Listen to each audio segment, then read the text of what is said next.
ஓட்டக்குள்ள பணத்தை கொடுத்தா மது பாட்டில் வெளியில வருதுங்க. என்னென்ன பண்றாங்க பாருங்க. சந்து கடையில மது விற்பனை படு ஜோரா நடக்குது. இந்த வீடியோ இப்ப சமூக வலைத்தளங்கள்ல வைரலா பரவிட்டு இருக்கு.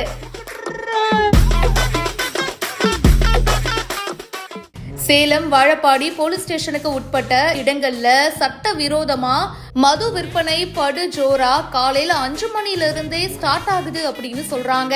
குறிப்பா சொல்லணும்னா வாழப்பாடி பேரூராட்சியில மயானம் பக்கத்துல அரசு மதுபான கடை முன்னாடி இந்த மாதிரி பல்வேறு இடங்கள்ல திறந்த வெளியிலையும் ஸ்கூட்டிலையும் வச்சு விற்பனை செய்யப்படுவதா கூறப்படுது.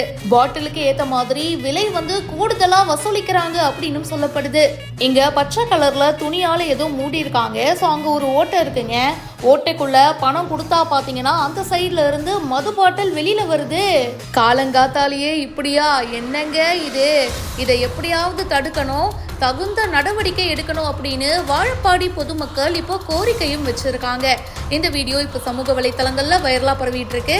இதை பத்தி உங்களுடைய கருத்துக்களை ஷேர் பண்ணுங்க.